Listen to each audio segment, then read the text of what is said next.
أعوذ بالله من الشيطان الرجيم بسم الله الرحمن الرحيم.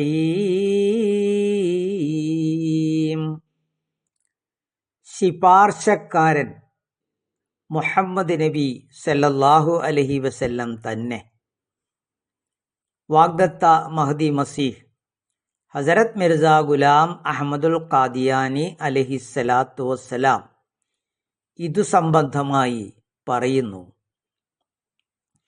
ലക്ഷക്കണക്കിനുള്ള മൃതന്മാർ ഏതാനും ദിനങ്ങൾ കൊണ്ട് ജീവനുള്ളവരായി മാറുകയും തലമുറകളായി വഴിപിഴച്ചു പോയവർ ദിവ്യവർണം സ്വീകരിച്ചവരായി രൂപാന്തരപ്പെടുകയും ചെയ്യുകയെന്ന അത്ഭുത പ്രതിഭാസം അറേബ്യൻ മരുഭൂമിയിൽ സംഭവിച്ചു. കുരുടന്മാർ കാണുവാൻ തുടങ്ങുകയും ഊമകളുടെ നാവുകളിൽ ദിവ്യജ്ഞാനം പ്രവഹിക്കുകയും ചെയ്തു.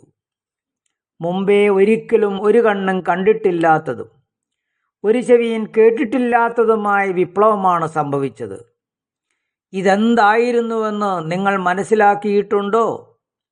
ഇതെല്ലാം ഇരുൾ മുറ്റിയ രാത്രികളിൽ അള്ളാഹുവിൽ പൂർണ്ണമായും ലയിച്ച ഒരാൾ ഉയർത്തിയ ഉള്ളുരുകിയ പ്രാർത്ഥനകളുടെ ഫലമായിരുന്നു. അത് ലോകത്തെ ശബ്ദായമാനമാക്കി. അങ്ങനെ ആ നിരക്ഷരനും നിസ്സഹായനുമായ വ്യക്തിയുടെ കയ്യാൽ തികച്ചും അസാധ്യമായി തോന്നിയ ഈ മഹാത്ഭുതം വെളിപ്പെടുമാറായി. അള്ളാഹുവേ, മുസ്ലിം സമുദായത്തിന് വേണ്ടി അവിടുന്ന് പ്രകടിപ്പിച്ച ഉത്കണ്ഠയ്ക്കും അനുഭവിച്ച കഷ്ടപ്പാടുകൾക്കും അനുസരിച്ച വിധം അദ്ദേഹത്തിൽ നീ അനുഗ്രഹങ്ങളും സലാമും ഇറക്കുകയും അദ്ദേഹത്തിൻ്റെ മേൽ നിന്റെ കാരുണ്യത്തിൻ്റെ ദീപ്തിപ്രകർഷം എന്നുമെന്നും ചൊരിയുകയും ചെയ്യണമേ. ബറക്കാത്ത് ദുആ. വീണ്ടും പറയുന്നു, ആദം സന്തതികളായ സകലർക്കും മുഹമ്മദ് മുസ്തഫ സല്ലല്ലാഹു അലൈഹി വസല്ലം തിരുമേനി അല്ലാതെ മറ്റൊരു റസൂലും ഷഫീഉം, അതായത് ശുപാർശക്കാരൻ ഇല്ല. ആകയാൽ ഈ പ്രതാപശാലിയായ നബിയുടെ നേരെ നിങ്ങൾ ഹൃദയംഗമമായ സ്നേഹം പുലർത്തിക്കൊള്ളുവിൻ. അവിടത്തേക്കാൾ ഉപരിയുള്ള മേന്മ മറ്റാരിലും കൽപ്പിക്കരുത്. ആകാശത്തിൽ നിങ്ങൾ മോക്ഷം പ്രാപിച്ചവരുടെ കൂട്ടത്തിൽ എണ്ണപ്പെടുമാറാകുന്നതിന് തന്നെ.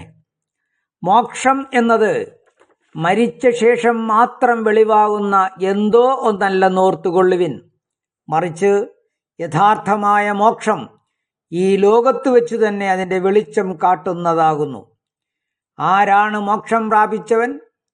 ദൈവം സത്യമാണെന്നും മുഹമ്മദ് നബി സല്ലല്ലാഹു അലൈഹി വസല്ലം തിരുമേനി ആ ദൈവത്തിൻ്റെയും മുഴുവൻ സൃഷ്ടിജാലത്തിൻ്റെയും ഇടയിലുള്ള ശുപാർശക്കാരനാണെന്നും ആകാശത്തിന് കീഴിൽ അവിടത്തേക്ക് സമസ്ഥാനീയനായ മറ്റൊരു നബിയും ഇല്ലെന്നും ഖുർആന് തുല്യമായിട്ടുള്ള മറ്റൊരു ഗ്രന്ഥവും ഇല്ലെന്നും എന്നെന്നും ജീവിച്ചിരിക്കുവാൻ അവൻ ആരുടെ കാര്യത്തിലും ഇച്ഛിച്ചിട്ടില്ലെങ്കിലും ഈ വരിഷ്ഠ പ്രവാചകൻ എക്കാലത്തേക്കും ജീവിച്ചിരിക്കുന്ന നബിയാണെന്നും ഉറച്ച് വിശ്വസിക്കുന്നവൻ തന്നെ.